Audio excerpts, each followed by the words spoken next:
तो question number 8 पर आते हैं, सीपीपी का question number 8। A point source S is placed Midway between two converging mirror having focal length F.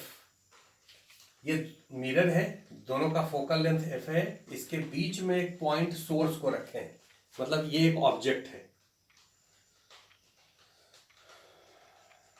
Find value of D for which only one image form. इस दोनों mirror के बीच का क्या distance होगा डी, जिससे कि केवल एक ही इमेज बने, ओनली वन इमेज फॉर्म्ड। तो आप देखो, अब ये जो क्वेश्चन है, इस क्वेश्चन का डायग्राम तो वर्बल होना चाहिए, मौखिक होना चाहिए। आप देख करके इसका आंसर बता सकते हैं। तो इसका आंसर लिखिए कैसे, रे डायग्राम से इसको समझा रहे हैं।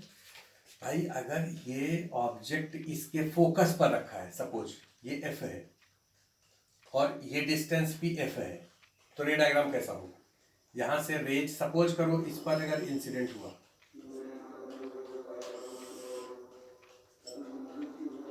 ये इंसिडेंट रे, तो जो रे ऐसे इंसिडेंट हुआ है वो तो ऐसे रिफ्लेक्ट करेगा।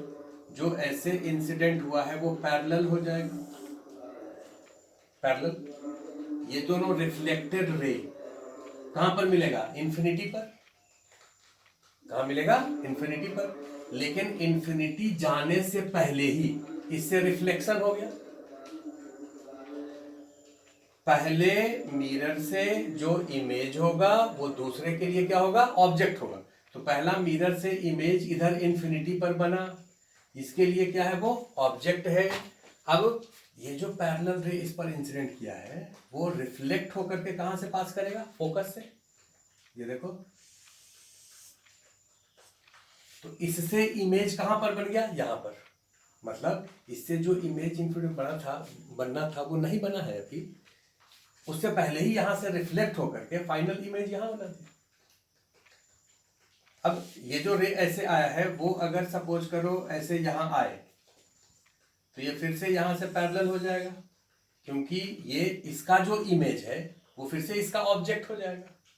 तो ये जो पैरेलल रेज यहां ऐसे जाएगा वो फिर रिफ्लेक्ट होकर के ऐसे ही जाएगा। तो अगर ये जो पॉइंट है वो इसके और इसके दोनों के फोकस पर है, तो इससे जो इमेज बनेगा वो इसका ऑब्जेक्ट, इससे जो इमेज बनेगा यही बन जाएगा।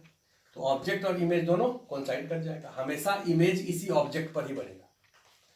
तो एक आंसर तो हो गया 2f। दूसरा आंसर देखिए, अगर ये जो सोर्स है ये अगर यहां से 2f डिस्टेंस पर है और ये भी 2f डिस्टेंस पर है, इसका मतलब इसके सेंटर पर और इसके भी सेंटर पर है। अगर ऑब्जेक्ट सेंटर पर रहता है तो इमेज सेंटर पर ही बनता है। यहाँ से रे डायग्राम देखिए, अगर कोई भी रे ऐसे इंसिडेंट हुआ है या ऐसे इंसिडेंट हुआ है तो ये ऐसे ही रिफ्लेक्ट होगा, ऐसे ही रिफ्लेक्ट होगा, क्योंकि इस पॉइंट पर नॉर्मल यही लाइन है, इस पॉइंट पर नॉर्मल यही लाइन है। ये रिफ्लेक्ट होकर के कहाँ इंटरसेक्ट करेगा? इसी पॉइंट पर। तो इस ऑब्जेक्ट का इमेज यही बना, ये इस ऑब्जेक्ट का इमेज यहाँ बना। उसी तरह से अगर कोई रे ऐसे इंसिडेंट हो या ऐसे इंसिडेंट हो तो वो रिफ्लेक्ट होकर के फिर यहीं इंटरसेक्ट करेगा।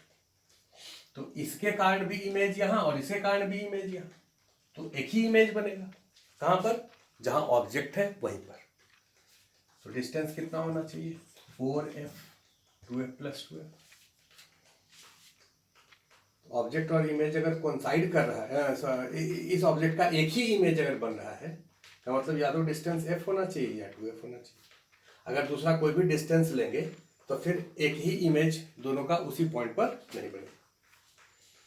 इसके बाद आइए क्वेश्चन नंबर 9।